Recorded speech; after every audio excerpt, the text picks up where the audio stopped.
তারাই গোটা জাতি। আমরা শহীদদেরকে কোনো দলীয় সম্পত্তি বানাতে চাই না। শহীদরা গোটা জাতির সম্পদ এবং তারা জাতীয় বীর, এই মর্যাদাই তাদেরকে দেখতে চায়। এখানে দাঁড়িয়ে আমার একজন আইনজীবী বন্ধু, তিনি শহীদদের জন্য, শহীদ পরিবারের জন্য সরকারের কাছে একটি কম্পেনসেশন দাবি করেছেন, আহতদের জন্য একটা দাবি করেছেন। আমি বলবো শহীদদেরকে টাকা দিয়ে মাপা যাবে না। শহীদদের প্রতি ফোঁটা রক্তের দাম অকল্পনীয়। এই রক্তই এই দেশের মাটিকে পরিচ্ছন্ন করে দিয়েছে।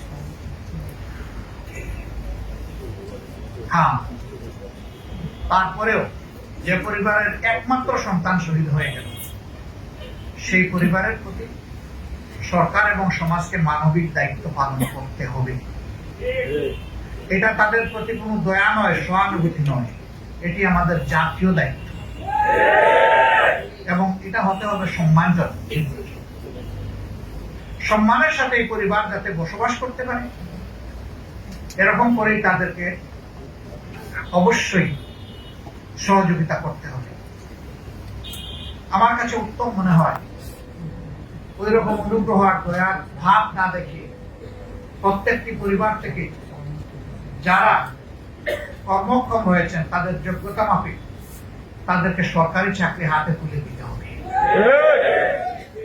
তাহলে এই পরিবার কারো কাছে হাত পাতার তার প্রয়োজন হবে না, তারা সম্মানিত বোধ করবে এবং এটি রাষ্ট্রীয় দায়িত্ব। আজকে যারা উপদেষ্টা পরিষদে এসেছেন, এক ভাই বলেছে তারা বসেছেন না, তারা বসেনি, আমরা বসিয়ে দিয়েছি। গোটা জাতি তাদেরকে বসিয়ে দিয়েছে। কাউকে না কাউকে প্লেনের ককপিটে বসতে হবে প্যাসেঞ্জারকে ডেস্টিনেশনে নিয়ে যাওয়ার জন্য, এবং যারা বসবেন তাদের নো-হাউ থাকতে হবে। তারা জানবেন যে কি বিষয় নিয়ে তারা বসেছেন, কি তাদের দায়িত্ব। আমরা তাদের উপর আস্থা রাখার পক্ষে। আমরা দেখতে চাই তারা সফল হবে। তারা সফল হলে বিপ্লব সফল হবে। তারা ভুল করলে, বিপ্লব ব্যর্থ হলে দায় তাদের উপরে অবশ্যই পড়তে হবে। তারা ব্যর্থ হোক, আমরা এটা চাই না। এই জন্য জনগণের পক্ষ থেকে আমরা তাদেরকে অর্থবহ সহযোগিতা করতে চাই। শুধু বলবো বিপ্লবের সেন্টিমেন্টটা বুঝে আপনারা যেন চলেন। জনগণ এই বিপ্লবের যে চেতনা অন্তরে ধারণ করেছে, এটা যেন কখনো আপনারা ভুলে না যান। এখানে কারো খেয়াল খুশি ব্যক্তিগত ইচ্ছা মতো চলার, বাস্তবায়ন করার কোনো সুযোগ নেই।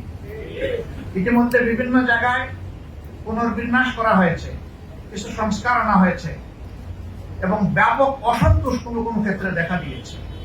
কেন এটি হবে? এই ব্যাপারে যথেষ্ট সতর্কতা অবলম্বন করা উচিত।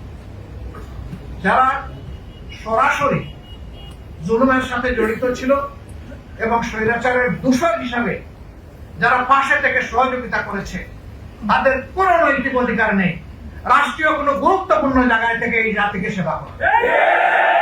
তারা এই নৈতিক অধিকার হারিয়েছেন, তাদের অপকর্মের কারণেই হারিয়েছেন। বরঞ্চ তাদের অপকর্মকে চিহ্নিত করে তাদের বিরুদ্ধে অভিযোগ দায়ের করে তাদেরকে আইনের আওতায় আনতে হবে।